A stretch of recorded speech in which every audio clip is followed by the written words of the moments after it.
இன்னைக்கு நான் உங்கள் மத்தியிலே பேச எடுத்துக்கொண்ட தலைப்பு என்னவென்றால் අද ඔබ මැදේ කතා කරන ගත්ත මාතෘකාව නම් ஜீவனும் அதிக ஜீவனும். ජීවනයත් අධික ජීවනයත්. இன்னைக்கு அருமையாக சகோதரி பாடின ஒரு பாடலிலே ஜீவனை குறித்து பாடினோம். ஜீவனின் அதிபதி என்று. අපගේ සහෝදරි ගායනා කළ ගීතික අපි ගායනා කළ ජීවනයේ අධිපති වූ කියලා. ஜீவனும் அதிக ஜீவனும் என்ற தலைப்பில் சில காரியங்களை உங்கள் மத்தியில் காலைகளில் வைக்க விரும்புகிறேன். ජීවනයත් අධික ජීවනයත් කියන මාතෘකාවට මම ස්වල්ප වේලාවක් ඔස්සම කතා කරන්නට යනවා. நாம் சீக்கிரமாய் திருப்பிக் கொள்வோம். யோவானுக்கு எழுதின சுவிசேஷம் 10ஆம் அதிகாரம் 10ஆம் வசனத்துக்கு நேராக. ඉක්මනට පෙළම යෝහන් සුභාරජී 10 වෙනි පරිච්ඡේදය 10 වෙනි පදයට අපි පෙරලා ගනිමු. සොරා එන්නේ සොරකම් කරන්නත් මරන්නත් විනාශය කරන්නත් පමණක් කිය. මා ආවේ ඔවුන්ට ජීවනය ලැබෙන පිණිසත් එය අධික ලෙස ලැබෙන පිණිසත්ය. திருடன் திருடவும் கொல்லவும் அழிக்கவும் வருகிறானே என்று வேறொன்றுக்கும் வரான். நானோ அவைகளுக்கு ஜீவன் உண்டாயிருக்கவும் அது பரிபூரணப்படவும் வந்தேன். ஹல்லேலூயா. ஹalleluya. இது அநேகருக்கு விசேஷமாக கிறிஸ்தவர்கள் எல்லாருக்கும் தெரிந்த ஒரு வசனம். මේක බොහෝ ක්‍රිස්තුවන්ට දන්නා පදයක්. திருடன் எதற்காக வருகிறானா? සොරා කුමකටද පැමිණෙන්නේ? திருடவும் සොරකම් කරන්නට, வேற எதுக்கு வர்றான்? கொல்லவும் கொல்லவும் මරන්නට, அழிக்கவும் அழிக்கவும். විනාශ කරන්නට පැමිණෙනවා. திருடன் வருகிறான், களவெடுப்பதற்கும் திருடவும் வருகிறான், සොරා එන්නේ සොරකම් කරන්නට, அழிப்பதற்கும் විනාශ කරන්නට, கொல்லுவதற்கும். මරන්නට. ஆனால் இயேசு என்ன சொல்கிறார் என்றால், නමුත් යේසුස් වහන්සේ කුමක්ද කියනවා නම් நான் வந்த ஒரு நோக்கம் உண்டு. මම පැමිණෙන අරමුණක් තිබෙනවා. நான் ஜீவனை கொடுக்க மாத்திரமல்ல, මම ජීවන දෙන්න පමණක් නෙමෙයි, அதை பரிபூர்ணமாய் கொடுக்க, அதிகமாய் கொடுக்க ඒක வந்திருக்கிறேன். සම්පූර්ණව අධිකව දෙන්න පැමිණියා. பக்கத்தில் இருக்கிறவங்க சொல்லுங்க, இயேசு வந்திருக்கிறார் ஜீவனை அதிகமாய் கொடுக்க. ළඟින් කියන්නේ යේසුස් වහන්සේ ආවේ ජීවනය අධිකව දෙන්නට. ஆனால் சாத்தான் ஒரு காரியத்தை கொண்டு வருகிறார். නමුත් සාතාන් එක කාරණයක් කියනවා. அவன் எங்களுடைய வாழ்க்கை களவெடுப்பதற்காக, திருடுவதற்காக வந்திருக்கிறான். ඔව් වෙනවා අපේ ජීවිතේ සොරකම් කරන පිරිස. எங்களுடைய சமாதானத்தை திருடத்தான் பிசாசு வந்திருக்கிறான். අපේ සමාදාන සොරකම් කරන පිරිස සාතාන් පැමිණෙනවා. எங்களுடைய ஆசீர்வாதத்தை திருடுவதற்கு தான் பிசாசு வருகிறான். අපේ ආශිර්වාද සොරකම් කරන පිරිස සාතාන් පැමිණෙනවා. இந்த உலகத்தின் அதிபதியாகிய திருடன் எல்லா இடங்களிலும் பிசாசாக அசைந்து திரிந்து எங்களை கொல்லுவதற்கு வருகிறான். මේ ලෝකයේ අධිපති සාතාන් සෑම තැනක සැරිසරනවා අපව විනාශ කරන පිරිස මරණ පිරිස. எங்களுடைய நன்மைகளை திருடுவதற்கு அவன் வருகிறான். අපගේ යහපත්කම සොරකම් කරන පිරිස ඔව් පැමිණෙනවා. எங்களுடைய நன்மையை மாற்றி தீமையை கொடுப்பதற்கு அவன் வருகிறான். අපගේ යහපත්කම විනාශ කරන නරක දේ දෙන පිරිස ඔව් පැමිණෙනවා. திருடன் வரும் பொழுது அறிவித்தல் இல்லாமல் வருகிறான். සොරා එනකොට දැනුම් දීලා නැතුව පැමිණෙනවා. உங்க வீட்டுல கள்ள வர நேரம் சொல்லிட்டா வருவான், நான் ராத்திரி 11 மணி 10 நிமிஷத்துக்கு வரேன். ඔබගේ සොරා එනකොට කියනවා මම 11:10ට පමණ එනවා කියලා. திருடன் சொல்லாமல் வருவான். සොරා නොකියම පැමිණෙනවා. அவன் கண்ணம் எடுக்கிற நேரம் யாருக்கும் தெரியாது. ඔව් සොරකම් කරන වෙලාව කාටවත් දන්නේ නැහැ. எங்களுடைய வாழ்க்கையில பிசாசாகிய திருடன் எப்பொழுது வருவான், எந்த விதத்தில் வருவான், எந்த வேஷத்தில் வருவான் என்று எங்களுக்கு தெரியாது. අපගේ ජීවිතේ සොරකම් කරන විදිහ සාතාන් කුමන චරිතේ කුමන වේශේ කුමන මොහොතේ එනවාද කියලා අපි දන්නේ නැහැ. அவன் அழகாக வரலாம், ඔව් ලස්සනට පැමිණෙනවා. அலங்கோலமாய் வரலாம், අප ලස්සන පැමිණෙන්න පුළුවන්. விவித நேரங்களில் விவித இடங்களில் விவித விதமாய் வரலாம். විවිධ කාලවල විවිධ ස්ථානවල විවිධ ආකාරයෙන් පැමිණෙන්න ஆனால் පුළුවන්. திருடன் வருவதோ எங்களுடைய ரட்சிப்பை கொள்ளையாடுவதற்கு. නමුත් සොරා පැමිණෙන්නේ අපගේ ගැනීම සොරකම් කරන පිරිසයි. எங்களுடைய நன்மைகளை கொள்ளையாடுவதற்கு அவன் வருகிறான். අපගේ යහපත්කම සොරකම් කරන පිරිසයි. எத்தனை பேருடைய குடும்ப ஜீவத்தை அந்த திருடனாகிய பிசாசு கொள்ளையாடி கொண்டிருக்கிறான். කොතරම් අයගේ පෞල් ජීවිතේ මේ සාතානේ සතර සොරකම් කරමින් සිටිනවද? மற்றொரு திருடன் வருவது அழிப்பதற்கு. ඊළඟට සතුරා පැමිණි සොරා පැමිණි විනාශ කරන්නයි. திருடன் ஒருவரை உருவாக்க வருவதில்லை, அழிப்பதற்கு தான் வருகிறான். සොරා කිසිම කෙනෙකු නිර්මාණය කරන්න පැමිණෙන්නේ විනාශ කරන්න පැමිණෙන්නේ. பிசாசு வந்த நோக்கமே எங்களை அழிப்பதற்கு தான். සාතාන් පැමිණලා අරමුණ අප විනාශ කරන්නට. அவன் வேஷத்தோடு வருகிறான். විවිධ චරිත විවිධ වේශ වලින් පැමිණෙනවා. ஆகவே தான் இயேசு பரலோகத்திலிருந்து இறங்கி வந்தார். ඒ නිසා යේසුස් ස්වර්ගයෙන් බැස ආවේ. இறங்கி வந்தது மாத்திரமல்ல, බැස පැමුණා පමණක් නෙමෙයි. பிசாசுடைய வேஷத்தை கிழித்து விட்டார். සාතාන්ගේ වේශය ඉරා දැමුවා. இயேசு சிலுவையில் அறையப்பட்ட அந்த வேளையிலே යේසුස්ගේ කුරුසේ එන ගැස්සුවා ඒ මොහොතේම என் வேதம் இப்படியாக வரைகிறது. මගේ දෙවියන් වහන්සේගේ වචනේ මෙසේ தேவ කියනවා. ஆலயத்திலிருந்த திரைச்சீலை மேலிருந்து கீழ் வரைக்கும் இரண்டாய் கிழிக்கப்பட்டு பிரிந்தது. දේව මන්දිරයේ තිරෙද්ද උඩ සිට යට දක්වා දෙකට ඉරුණා කියලා. பிசாசின் நோக்கம் என்ன? பிரிவினை தான். සාතාන්ගේ අරමුණ වෙන් කිරීමයි. எங்களையும் ஆண்டவரை பிரிப்பதற்கு தான் அவன் விரும்புகிறான். අපුවා දෙවියන් වහන්සේ වෙන් කරන්න තමයි ඔහු කැමති වෙන්නේ. பிசாசின் நோக்கம் எங்களுடைய குடும்பம் பிரிந்து இருக்க வேண்டும். සාතාන්ගේ අරමුණ අපගේ පෞල් ජීවිතේ වෙන් වෙලා තිබෙන්න ඕනේ. பிசாசின் நோக்கம் எங்கள் சபை பிரிந்து இருக்க வேண்டும். සාතාන්ගේ අරමුණ අපේ සභාව වෙන් වෙලා තිබෙන්න ඕනේ. அவன் கொலைகாரனாய் இருக்கிறான். ඔහු මිනිමරුවෙක් එක්ක සිටිනවා. அவன் மனுஷரை பிரிக்கிறவனாய் இருக்கிறான். මනුෂ්‍යයා වෙන් කරන්න ඕ පැමිණෙනවා. அவன் எங்களுக்கும் ஆண்டவருக்கு இடையில ஒரு பிரிவினையை கொண்டு ඔහු வந்தான். අපරා දෙවියන් වහන්සේ අතර වෙන්වීමක් ඇති කරනවා. ஆகவே தான் இயேசு இறங்கி வந்து ඒ නිසා යේසුස් වහන්සේ පැමිණෙන්නේ அந்த திரட்சிலையை ரெண்டா கிழிச்சிட்டாரு. මේ දිනේ දෙකට ඉරුවේ. அவனுடைய முகமூடியை எடுத்துட்டார் ஆண்டவர். ඔහුගේ වෙස්මුණ උන්වහන්සේ අරන් දැම්මා. ஆண்டவர் சொன்னார், இப்பொழுது நீ நேரடியா தேவனிடத்திலே போகலாம். දෙවියන් වහන්සේ ඔබට කෙලින්ම දෙවියන් වහන්සේට යන්න ஆகவே පුළුවන්. தான் எங்களுக்கு முன்னே இப்பொழுது சிலைகள் கிடையாது. ඒ නිසා තමයි අපේ ඉදිරියේ සුරුව රූප නැත්තේ. எங்களுக்கு முன்னுக்கு இருக்கிறது யார் தெரியுமா? අපේ ඉදිරියේ කවුද සිටින්නේ දන්නවද? ஜீவனுள்ள தேவன். ජීවමාන දෙවියන් වහන්සේ. ஹalleluya. கிருபையை ஆவியை நொறுக்கும்படியாக இயேசு பரத்திலிருந்து இறங்கி வந்தார். වෙන් කිරීමේ ආත්ම විනාශ කරන පිට ස්වර්ගයෙන් උන්වහන්සේ දැස ආවා. பிசாசு எங்களிடத்திலே கொள்ளையாடுவதை மறுபடியும் கொடுக்கும்படியாக இயேசு வந்தார். සාතාන් අපේ සොරා ගන්නදී නැවත වාරයක් අපට දෙන පිණිස උන්වහන්සේ පැමිණියා. பக்கத்தில் இருக்கிறவங்களை கரங்களை விட்டு தட்டி கேளுங்க. අතට ගාලා මෙසේ எத்தனை காரியங்களை பிசாசு உங்களுடைய குடும்பத்திலிருந்து கொள்ளையாடி இருக்கிறார். මොතරම් දේවල් සතුරා ඔබේ ජීවිතේ සොරාගෙන තිබෙනවද? நான் ஒரு நற்செய்தியோடு வந்திருக்கிறேன். සුභාරංචිය සමග පැමිණියා. பிசாசு என்ன கொள்ளையாடி இருந்தாலும் பரவாயில்லை. සාතාන් කුමන දේ සොරකම් කරත් කමන්නේ. இந்த ஆராதனை முடிந்து செல்வதற்கு முன்பதாக මේ නමස්කාර කාලය අවසන් කළ பிசாசு கொள்ளையாடினதை ஆண்டவர் திரும்ப ரெட்டிப்பாய் கொடுக்கிறார். ஹalleluya. ஹalleluya. கரங்களை தட்டி கர்த்தருடைய வேகமாக. ஹalleluya. எங்களுடைய தேவன் எடுக்கிறதையும் அல்ல, எங்களுடைய தேவன் கொடுக்கிறதையும் அல்ல. අපේ දෙවියන් ගන්නව දෙවියෙක් නෙමෙයි දෙන්නව දෙවියෙක්. எங்களுடைய தேவன் பிரிக்கிறதையும் அல்ல, எங்களுடைய தேவன் சேர்க்கிறதையும் அல்ல. අපේ දෙවියන් වෙන කරන දෙවියන් නෙමෙයි එකතු කරනවා දෙවියන් වහන්සේ. ஹalleluya. Hallelujah. ஆகவேதான் இயேசு இறங்கி வந்து சொன்னார், ඒ නිසා යේසුස් වහන්සේ බැස ඇවිත් කිව්වේ உங்களுடைய ஜீவனை எடுக்க பிசாசு வந்தான், ඔබගේ ජීවිතේ කුසලකම් කරන වෙලේ සාතාන් පැමිණියා. ஆனால் ஜீவனை கொடுக்க நான் வந்தேன். ඔබ ජීවිතේ දෙවියන් මම පැමිණියා. ஹalleluya. Hallelujah. வேதத்திலே இப்படியா ஒரு வசனம் இருக்கிறது. දෙවියන් වහන්සේ වචනේ මෙසේ වචනයක් තිබෙනවා. யோவான் 11 அதிகாரம் යෝහන් 11 වෙනි පරිච්ඡේදයේ 25 வசனம் இப்படி வருகிறது. 25 වෙනි පදයේ මෙසේ කියනවා. යේසුස් වහන්සේ නැවත නැගිටීමද ජීවනයේද මමය. මා කෙරෙහි අදහන්නා මල නමුත් ජීවත් වන්නේය. இயேசு அவரை நோக்கி, நானே உயிர்த்தெழுதலும் ஜீவனுமாய் இருக்கிறேன். என்னை விசுவாசிக்கிறவன் மரித்தாலும் பிழைப்பான். ஹalleluya. Hallelujah. இயேசு யாரும்? යේසුස් වහන්සේ කවුද? அவர் உயிர்த்தெழுதலும் ஜீவனும். උන්වහන්සේ නැවත නැගිටීමේ ජීවනය. பிசாசு மரணத்தை கொண்டு வரலாம். සාතාන් මරණය නැගෙනේ. இயேசு என்னத்தை கொண்டு வந்திருக்கார்? යේසුස් වහන්සේ කුමක් නැගෙනේ තිබෙන්නේ? உங்களுக்கு எனக்கும் ஜீவனை கொண்டு வந்திருக்கிறார். ජීවනය නැගෙනේ. ஹalleluya. எத்தனை பேருக்கு அந்த ஜீவன் தேவை? ඊට ඒ ජීවනය අවශ්‍යයි. ஹalleluya. மரணம் என்றால் முடிந்தது. මරණය කියන්නේ අවසානයයි. மரணம் என்றால் கொன்று போயாயிற்று. මරණය කියන්නේ ඉවරයි එතනේ. மரணம் என்றால் நீ மரித்தாயிற்று. මරණය කියන්නේ ඔබ මිය ගිහිල්ලා ඉවරයි. ஜீவன் என்றால் மறுபடியும் பெற்றுக்கொள். ජීවනය කියන්නේ නැවත වාරයක් ලබා ගන්නවාදී. ஹalleluya. பிசாசு களவெடுத்ததை மறுபடியும் கொடுக்கத்தான் ஜீவனோடு இயேசு வந்தார். සාතාන් සොරකම් කරපු දේ නැවත වාරයක් දෙන පිළිතුර තමයි උන්වහන්සේ ජීවවාන් අප මැදියට පැමිණියේ. இயேசு நானே வழியும் சத்தியமும் ஜீவனும் என்று சொல்றார். යේසුස් වහන්සේ මාර්ගයේ සත්‍ය ජීවනද මමයි කියලා. ஹalleluya. Hallelujah. நான் தான் ஜீவனின் அதிபதி என்று ඔබ சொல்றார். තමයි ජීවනයේ අධිපති කියලා යේසුස් වහන්සේ பிசாசு කිව්වා. சோதனையோடு உங்கள்கிட்ட வர்ற நேரத்துல සාතාන් පරීක්ෂාවේ ඔබ වෙත පැමිණෙනකොට பிசாசு உங்களை வஞ்சிக்கிற வேளையிலே සාතාන් ඔබ රවටන අවස්ථාවේදී பிசாசுக்கு நீங்களும் நானும் சொல்ல வேண்டிய ஒரு சவால், ஒரு காரியம் இருக்கிறது. සාතාන්ට ඔබත් මත කරන අභියෝගයක් තිබෙනවා. எனக்கு உள்ளே உள்ள ஒரு ஜீவனின் அதிபதி. මාතෘ සිතා කියලා ජීවනයේ பக்கத்தில் අධිපති இருக்கிறவங்களை தட்டி கேளுங்க, உங்களுக்கு யார் இருக்கிறாங்க?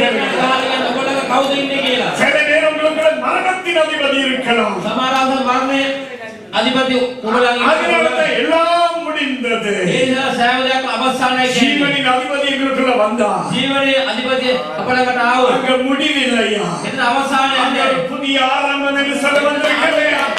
අලුත් ආරම්භයක් තිබෙනවා. ஹalleluya.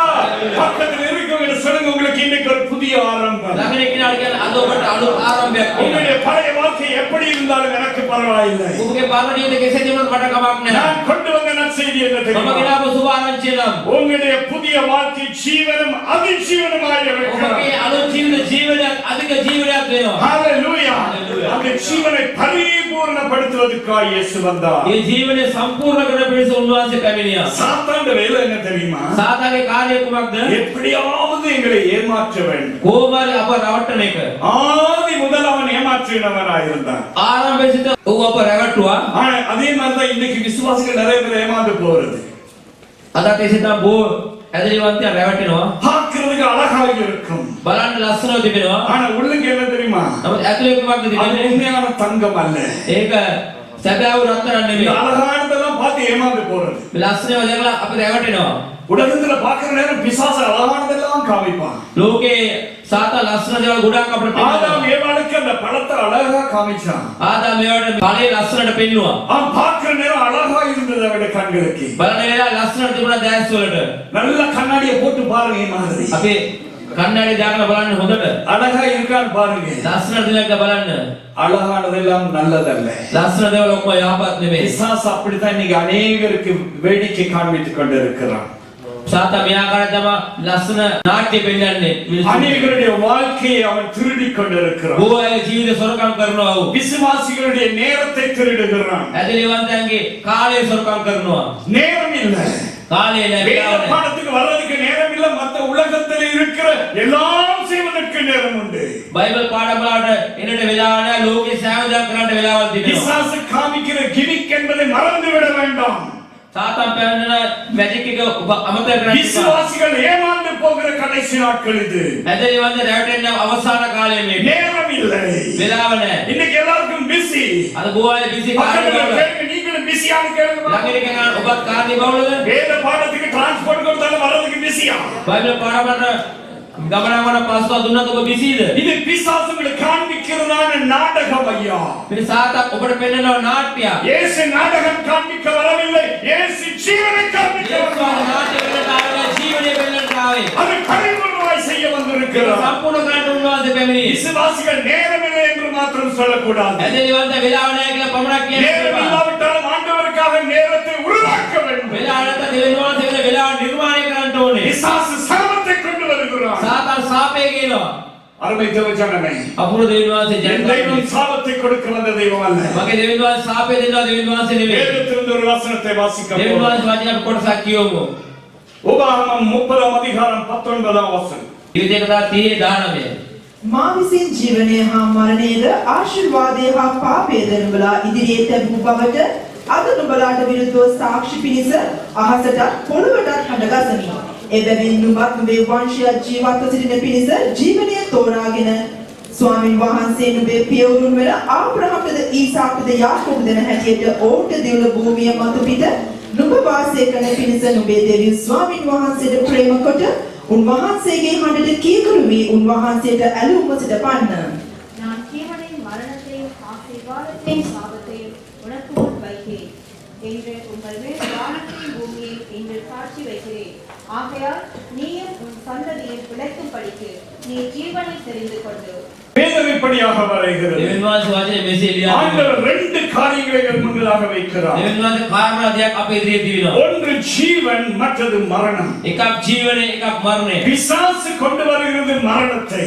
සාතාන්ගේ ඉන්නේ මරණයයි. பிசாசின் நோக்கம் என்னவென்றால் நீங்கள் சாபத்திலே மரிக்க வேண்டும். සාතාන්ගේ අරමුණ ඔබ සාපේ මැරෙන්නට ඕනේ. ஆனால் ஆண்டவருடைய நோக்கம் என்னவென்றால் ඔබ දෙවියන් වහන්සේගේ අරමුණ කුමක්ද? நீங்கள் ஆசீர்வாதத்தினால் ஜீவனை பெற வேண்டும். ඔබ ආශිර්වාදයෙන් ජීවනය ලබා ரெண்டு காரியங்கள் முன்னதாக வைக்கப்பட்டிருக்கிறது. කාරණා දෙකක් ඔබ ඉදිරියේ තිබෙනවා. ஒரு பக்கத்திலே மரணம், மற்ற பக்கத்திலே ஜீவன். එක පැත්තක මරණය එක පැත්තක ජීවනය. மரணத்தின் அதிபதி பிசாசு, ஜீவனின் அதிபதி இயேசு. මරණයේ අධිපති සාතාන් ජීවනයේ අධිපති යේසුස් பக்கத்தில் වහන්සේ. இருக்கிறவங்க கேளுங்க, உங்களுக்கு என்ன வேணும்னு கேளுங்க. යන්නේකෙනා ඔබට කුමක්ද අවශ්‍ය? ஜீவன் வேணுமா, மரணம் வேணுமா? ජීවනය අවශ්‍යද මරණය අවශ්‍යද? அருமை தேவஜனமே, දෙවියන් වහන්සේගේ දරුවනේ. ஆண்டவர் ஜீவனை கொடுக்கும் பொழுது දෙවියන් වහන්සේ ජීවන දෙන அதை අවස්ථාවේදී அதிகமாய் பரிபூர்ணமாய் கொடுக்கிறார். ඒක සම්පූර්ණ අධික පරිපූර්ණව දෙනවා. பிசாசு தானையா சாபத்தை கொண்டு வருகிறது. සාතන් තමයි සාපේක ඉන්නේ. பிசாசு எப்ப பார்த்தாலும் எங்களுக்குள்ள சாபத்தை கொண்டு வருகிறான். සාතන් කොයි මොහොතේ අප වෙතට සාපේ රැගෙන එනවා. ஆனா ஆண்டவர் என்ன கொண்டு வந்திருக்காரு தெரியுமா? නමුත් දෙවියන් වහන්සේ කුමක්ද රැගෙන එන්නේ? ஆண்டவர் ஆசீர்வாதத்தை கொண்டு දෙවියන් வருகிறார். වහන්සේ ආශිර්වාද ගෙන එන්නේ. நாங்கள் ஆசீர்வாதமாய் இருக்க අපි வேண்டும். ආශිර්වාදයෙන් ජීවත් நாங்கள் වෙන්න ඕනේ. பலகி பெருக வேண்டும். අපි සම්පූර්ණ වර්ධනය වෙන්න ඕනේ. எல்லாவற்றிலும் மனரம்யமாய் இருக்க வேண்டும்.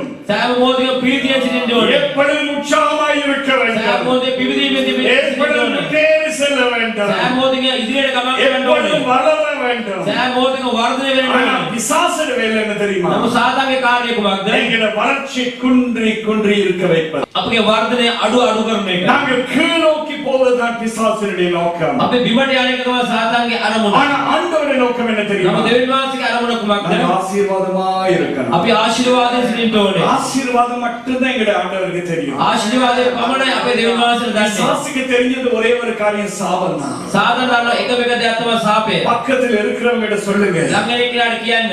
நீங்க ஆசீர்வாதமாய் இருக்க ஆண்டவர் விரும்புகிறார். ඔබ ආශිර්වාදයෙන් සිටින එක දෙවියන් වහන්සේ කැමති වෙනවා. ஹalleluya. நீங்கள் உயர வேண்டும், முன்னேறி செல்ல வேண்டும்.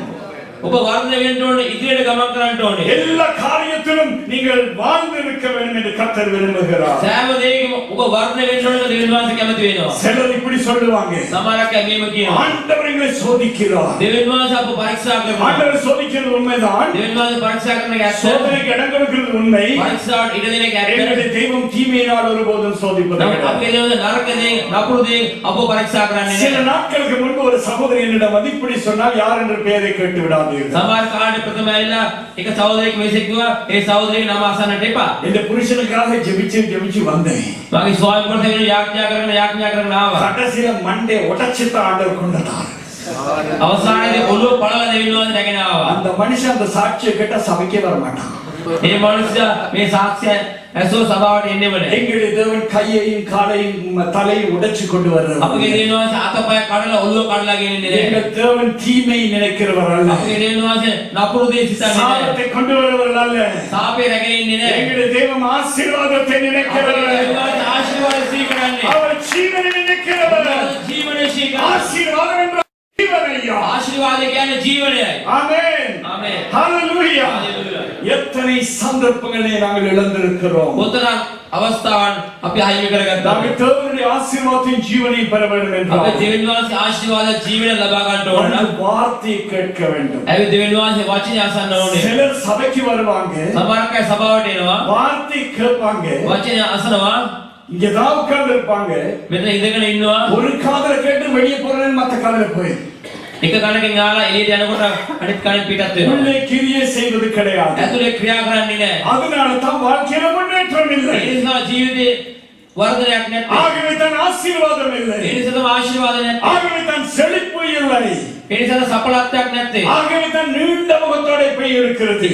ඒ නිසා මුණ දික් කරගෙන ඉන්නේ. பக்கத்துல இருந்து சொல்லுங்க, நீங்க அப்படி இல்ல. ළඟ ඉන්න කියන ඔබ එසේ නැහැ. ஐயோ எல்பெத்தேல் பிள்ளைகள் அப்படி கிடையாது. එල්බෙත ළමයි එසේ නැහැ. பாருங்க எல்லாம் சிரிச்சிட்டு அழகா இருக்கிறாங்க. සෑම කිනාගේ ලස්සනට ඉන්නවා. ஆண்டவருடைய பிள்ளைகள் எப்பொழுதுமே மகிழ்ச்சியா இருக்க வேண்டும். දෙවියන් වහන්සේ කොයි මොහොතේ ප්‍රීතිය සිටින්න வேதம் ඕනේ. இப்படி வரைகிறது, கர்த்தருக்குள் எப்பொழுதும் දෙවියන් වහන්සේ சந்தோஷமாய் இருங்கள். சந்தோஷமாய் இருக்கிறவங்க ஒரு கரத்தை தட்டி கர்த்தர் நாமத்தை மகிமைப்படுத்துவோம். හalleluya. ஹalleluya.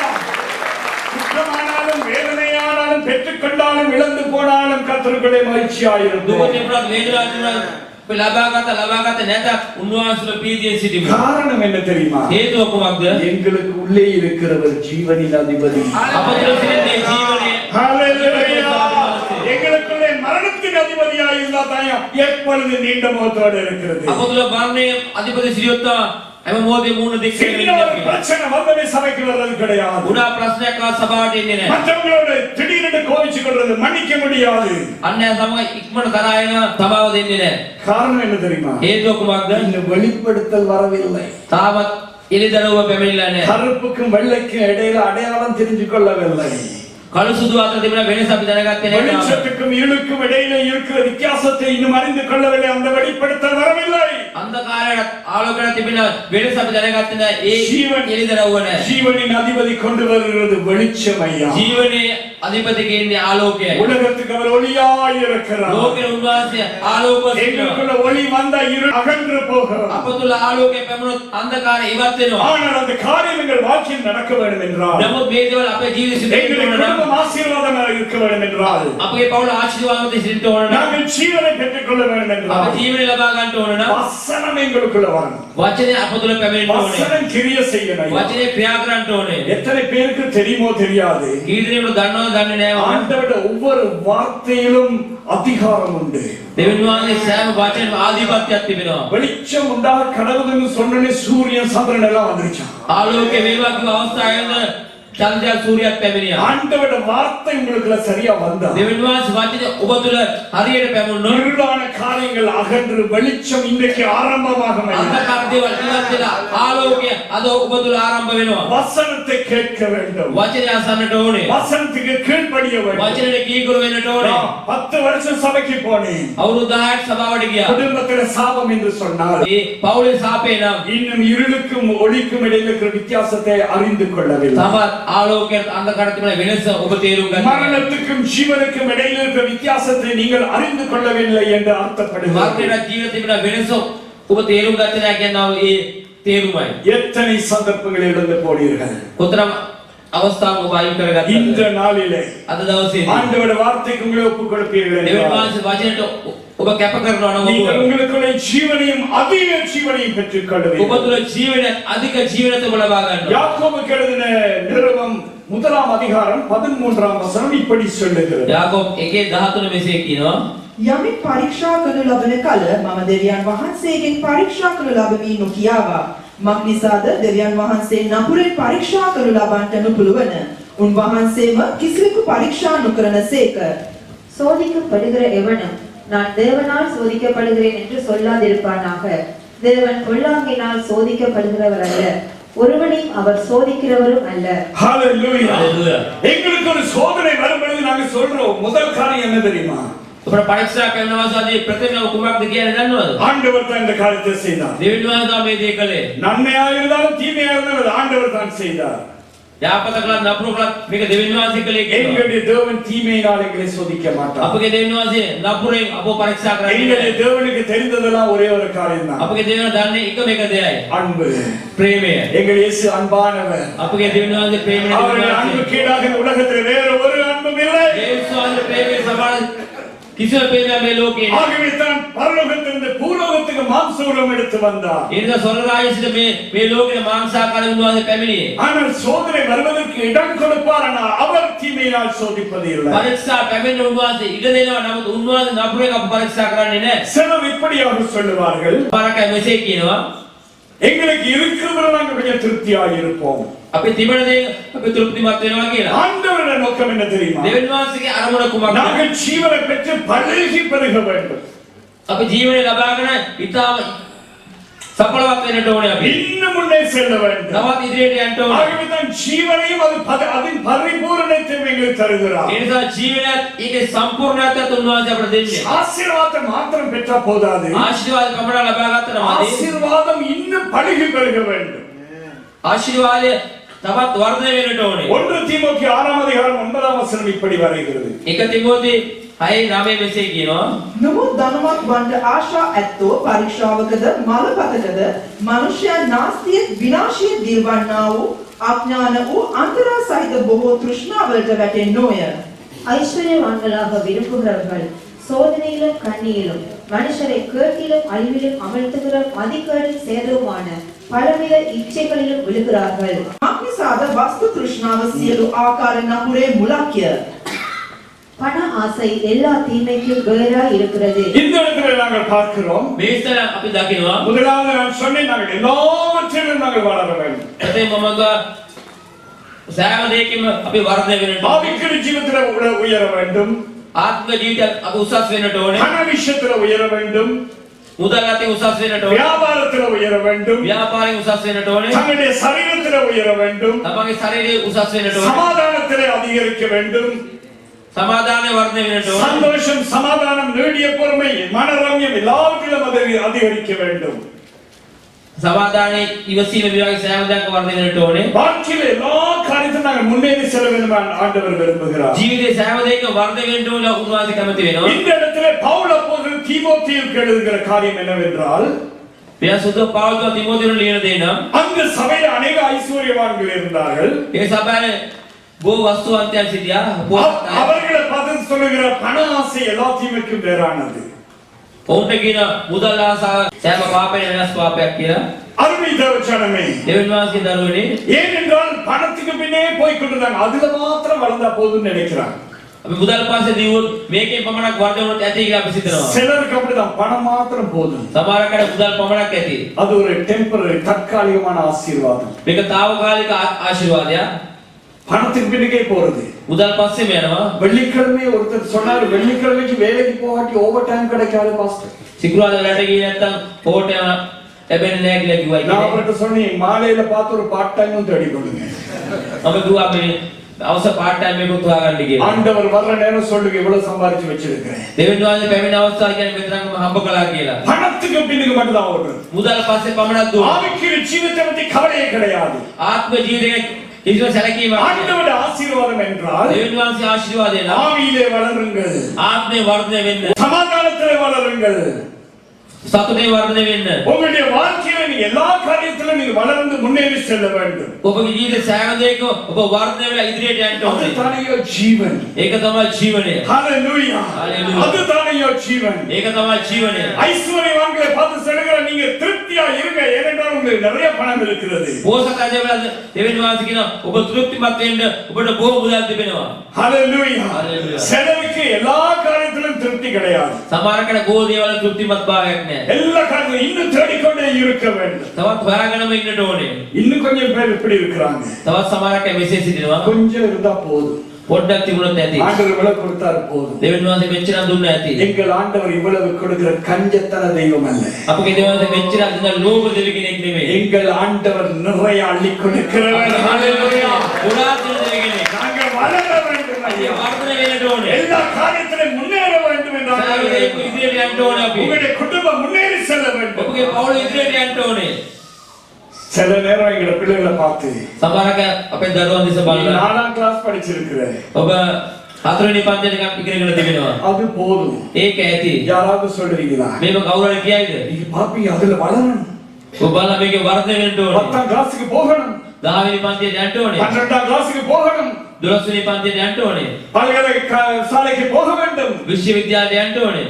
பெருக வேண்டும் என்று விரும்புறீங்க. වර්ධනය වෙන්න ඕනේ ඔබ ஆனா විශ්වාස. ஆவிக்குரிய ஜீவிதத்துல නමුත් ආත්මික ජීවිතේ இது போதும். මේක ඇති. ஆகவே தான் ஜீவனை அதிகமாய் கொடுக்க இயேசு வந்தார். ඒ නිසා ජීවනයේ අධික දෙන්න උන්වහන්සේ පැමිණියේ. நாங்கள் ஆசீர்வாதமாய் இருப்பது கர்த்தருடைய சித்தம். අපි ආශිර්වාද සිද්ධික උන්වහන්සේ කැමැත්තයි. நாங்க யாரும் குறைவுள்ளவர்களாய் இருப்பது அவருடைய சித்தமே கிடையாது. කිසිම කෙනෙක් අඩුපාඩු සිද්ධික උන්වහන්සේ කැමැත්තේ නෙමෙයි. பிசாசின் நோக்கம் நாங்கள் குறைவுள்ளவர்களாய் இருக்கிறோம். සාතාන්ගේ අරමුණ අපි අඩුපාඩු ඇතුව සිටින්න பிசாசின் ඕනේ. நோக்கம் எப்ப பார்த்தாலும் நாங்க வியாதியாய் இருக்க வேண்டும். සාතාන්ගේ අරමුණ කොයි මොහොතේ අපි රෝගී සිටින්න ඕනේ. பிசாசின் நோக்கம் எப்பொழுது பார்த்தாலும் எங்களுக்கு குறைவு குறைவு குறைவே தவிர வேறொன்றும் இருக்காது. සාතාන්ගේ අරමුණ සෑම මොහොතක අපි ජීවිතේ අඩුපාඩු තිබෙන්න ඕනේ. ஆனால் ஆண்டவருடைய நோக்கம் என்ன தெரியுமா? නමුත් දෙවියන් වහන්සේගේ අරමුණ நான் ஜீவனின் அதிபதி, මම ජීවනයේ අධිපති. உங்களுக்கு ஜீவனை கொடுக்க வந்தேன், ඔබට ජීවන දෙන්න පැමිණෙනවා. செழிப்பை கொடுக்க வந்தேன், වර්ධනයකම அதை அதிகமாய் நிறைவேற்ற வந்தேன். ඒක අධිපති දෙන්න පැමිණියා. ஆண்டவருடைய சமூகத்திலே வந்து வசனம் கேட்கிற பிள்ளைகள், දෙවියන් වහන්සේගේ අමුමුකත් ඇවිල්ලා වචනය අසන්නව දරුවන්. உங்களுடைய நேரத்தை கூட்டி பெற்றுக் கொள்ள வேண்டும். ඔබගේ වෙලාව වැඩි ලබා ගන්න ඕනේ. உங்களுடைய ஆவிக்குரிய ஜீவிதத்தை இரட்டிப்பாக்கிக் கொள்ள வேண்டும். ඔබගේ ආත්ම ජීවිතේ දෙගුණාකාරව உங்களுடைய වර්ධනය பரிசுத்த කරන්න ඕනේ. வாழ்க்கையை 7 மடங்கு கூட்ட வேண்டும். ඔබගේ සුද්ධ ජීවිතේ සත්ගුණාකාරව වර්ධනය කරගන්න உங்களுடைய ඕනේ. ஜெப ஜீவியம் கூட வேண்டும். ඔබගේ යාඥා ජීවිතේ වර්ධනය වෙන්න ඕනේ. சம்பளம் மாத்திரம் கூட்டினா போதாது. වැඩපොමනක් වැඩි වුණාට මදි. பக்கத்துல சொல்லுங்க, சம்பளம் மாத்திரம் கூட்டினா போதாது. ළඟේ කන වැඩපොමනක් වැඩි වුණාට මදි. வெளியே மாத்திரம் கூட்டினா போதாது. එළිය පොමනක් වැඩි වුණාට මදි. உள்ளே கூட வேண்டும் ஐயா. ඇතුළාන්ත වැඩි වෙන්න ඕනේ. எல்லா விதத்திலும் எங்களை கூட்டி முன்னேறி செல்ல அழைத்த தெய்வம் தான் அந்த ஜீவனுள்ள தெய்வம். සෑම ආකාරයක වර්ධනය වෙලා අප ඉදිරියට ගෙන දෙවියන් වහන්සේ තමයි අපගේ දෙවියන් වහන්සේ. சீக்கிரமாய் திருப்பிக் கொள்ளுவோம். ஆதியாகமம் 22 அதிகாரம் 17 வசனத்துக்கு நேராக. ඉක්මනට අපේ ළඟ උත්පත්ති 22:17 අපි පෙරලගනිමු. මම ඒකාන්තයෙන් නුඹට ආශිර්වාද කරන්නෙමි.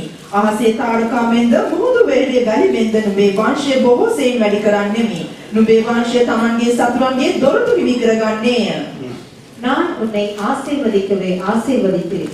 உன் சந்ததி வானத்து நட்சத்திரங்களைப் போலவும் கடற்கரை மணலைப் போலவும் பெருகவே பெருகவே பெருக பண்ணுகிறேன். වර්ධනය කරනවා. ஹalleluya.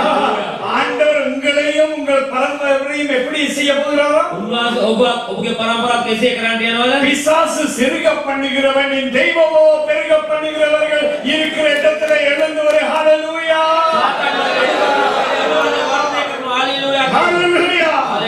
அவர் பெருக பண்ணுகிறார் என்னையும் சந்ததியை. උන්වහන්සේ වර්ධනය කරන මාවත් මගේ පරම්පරාවත්. ஆனா நாங்க சபையில பெருக வேண்டும், ஆவிக்குரிய ஜீவத்துல பெருக வேண்டும், பணத்துல பெருக வேண்டும், நல்ல சௌபாக்கியத்துல பெருக வேண்டும், சந்தோஷத்துல பெருக வேண்டும், வேத வாசிப்புல பெருக வேண்டும், ஊழியங்கள்ல பெருக வேண்டும். අපේ ජීවිතේ වර්ධනය වෙන්න, සමාජය වර්ධනය වෙන්න, ප්‍රීතිය වර්ධනය වෙන්න ඕනේ, දෙවියන් වහන්සේ වචනේ කීමේ වර්ධනය වෙන්න ඕනේ, උන්වහන්සේගේ සේවය අපේ වර්ධනය වෙන්න ඕනේ. அதுதான் ஜீவனும் அதிக ஜீவனம் ඒක තමයි என்றார். ජීවනයත් අධික ජීවනත් කියලා උන්වහන්සේ කියන්නේ. கடந்த 2 வாரத்துக்கு முன்பு ஒரு சகோதரன் எனக்கு தொலைபேசி மூலமா பேசினார். වසර දෙකකට ප්‍රථම එක සහෝදරයෙක් කතා කරා. அந்த ஊழியக்காரன் சொன்னார் 50 வருடங்கள் பூர்த்தி ஆயிட்டது என்னுடைய ஊழியத்துல நாங்க பெரிய ஒரு ஆராதனை வைக்க போகிறோம். ඒ සේවකයා අවුරුදු 50 දෙවියන් වහන්සේ සේවය සම්පූර්ණ වුණා. ඒ නිසා විශේෂ රැස්වීමක් තමන්ට යනවා කියලා. நான் கேட்டேன் இப்ப எத்தனை ஆத்மாக்கள் இருக்கிறாங்க 50 வருடங்களுக்கு பின்பு? මම කිව්වා අවුරුදු 50ක ආත්ම කීයක් සභාවේ ඉන්නවද කියලා. 22 பேர் அவர்கள் இருக்கிறார்கள், அவர்கள் இப்பயும் இருக்கிறாங்க. 22ක් ඉන්නවා තාමත් ඕන් සිටිනවා කිව්වා. நான் கேட்டேன் அவங்க முடியெல்லாம் நரைச்சு போயிடுச்சா? මම කිව්වා ඔගේ කොණ්ඩේ පැහිලාද කියලා. அது ஆண்டவருடைய சித்தம் அல்ல. ඒක දෙවියන් වහන්සේ කැමැත්ත නෙමෙයි. அங்கேயே அவ்வளவு இருக்கிறது.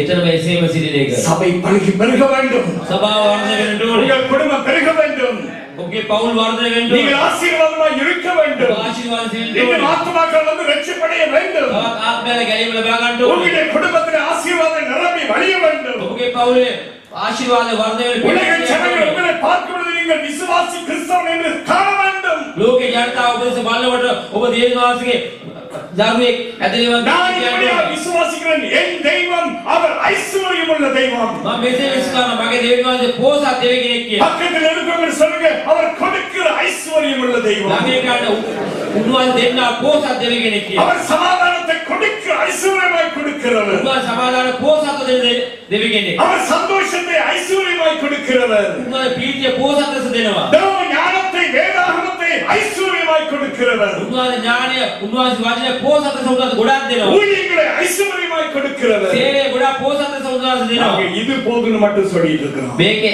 ඇති කියලා විතර අපි කියනවා. ஆனா சம்பளம் மட்டும் போதாது, இன்னும் கூட்டி வந்துகிட்டே இருக்கணும். நம்ம வெடுப்பு போனா மதி தවත් වැඩි වෙන්න ඕනේ. இந்த ஆவிக்குரிய காரியங்கள் வந்து அது தானாக வருவையா.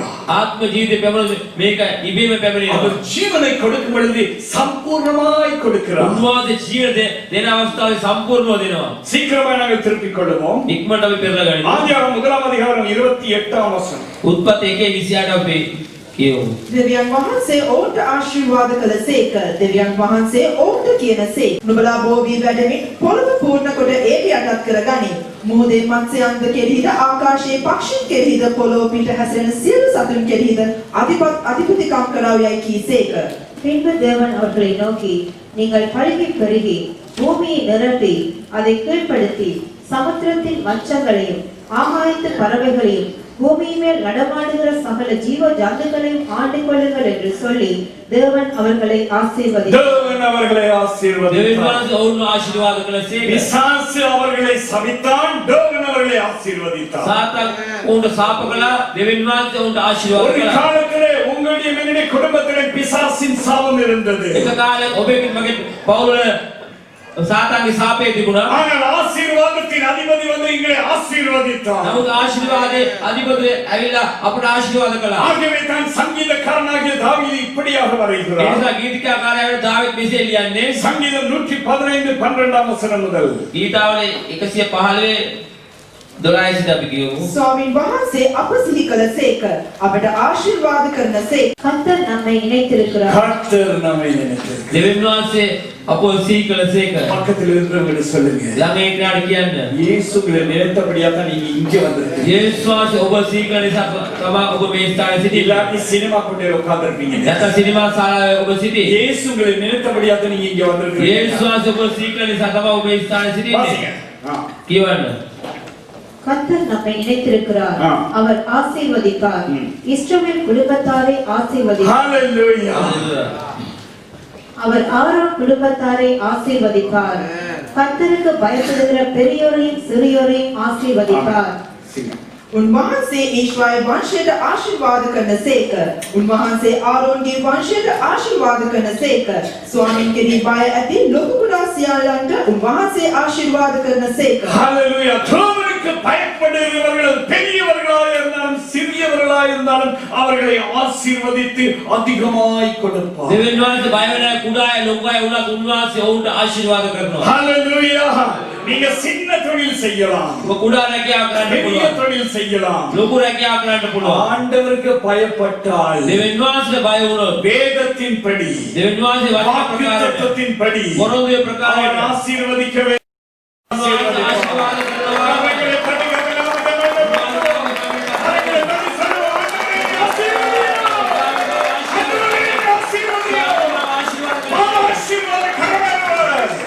கர்த்தர்களை நினைக்கிறார். දෙවියන් වහන්සේ අපව සිහි කරනවා. அவர் ஜீவனின் அதிபதி. උන්වහන්සේ ජීවනයේ අධිපති. எல்லா வார்த்தைகளையும் பகிர்ந்து கொள்ள நேரம் கிடையாது இருந்த பொழுதும் සෑම වචනයක් බෙදා ගන්න වෙලාව නැහැ. கர்த்தர் எங்களை ஆசீர்வதித்து දෙවියන් වහන්සේ අප ආශිර්වාද කරනවා. ஜீவனையும் அதன் பரிபூரணத்தையும் எங்களுக்கு தர ජීවනය ඒ සම්පූර්ණයක් උන්වහන්සේ අපට දෙනවා. ஆனா நாங்கள் ஆண்டவருடைய வார்த்தைக்கு கீழ்ப்படிந்து නමුත් උන්වහන්සේ වචන කීකරු වෙලා அவருக்கு பயந்து ஜீவித்தால் උන්වහන්සේ බයව ජීවත් වුණා. ஆசீர்வாதம் வந்து கொண்டிருக்கு. ආශිර්වාද පැමිණෙමින් තිබෙනවා. பக்கத்தில் இருக்கிற கரங்களை தட்டி சொல்லுங்க, ළඟට අතට ගහලා කියන්න. ஆசீர்வாதம் இன்னைக்கு வந்து கொண்டிருக்கு. ආශිර්වාද පැමිණෙමින් சாபம் நீங்குகிறது, සාපේ ඉවත් වෙනවා. ஆசீர்வாதம் வருகிறது. ආශිර්වාද පැමිණෙනවා. ஹalleluya. மரணம் நீங்குகிறது, මරණය ඉවත් වෙනවා. ஜீவன் வந்து கொண்டிருக்கிறது. ජීවනය පැමිණෙනවා. இழந்து போன ஆசீர்வாதங்களை நீங்கள் பெற்றுக்கொள்ள வேண்டும் என்றால், අයිති කරගත්තු ආශිර්වාද ඔබ ලබා ගන්නට ඕන නම් இயேசுவின் ஜீவனை பெற்றுக்கொள்ள வேண்டும் දෙවියන් என்றால், වහන්සේ ජීවනය ලබා ගන්නට ඕන නම් ஆண்டவருடைய வார்த்தைக்கு கீழ்ப்படிந்து දෙවියන් වහන්සේ වචනේ කීකරු தேவனுக்கு වෙලා பயந்திருந்தால் மாத்திரம் போதுமையா. යේසුස් වහන්සේ බය වුණත් පමණක් ඇති. அப்பொழுது ஆசீர்வாதம் தானாகவே வரும். එතකොට ආශිර්වාද ඉබේම පැමිණෙනවා. இன்றைக்கு காலைவேளை கர்த்தர் உங்களை நினைத்தருளினார். අද උදෑසන දෙවියන් වහන්සේ ඔබ என்னை කීකරු கர்த்தர் நினைத்தருளார் என்று சொல்லுகிறவர்கள் மாத்திரம் கரங்களை தட்டி கர்த்தரை ஆமென்.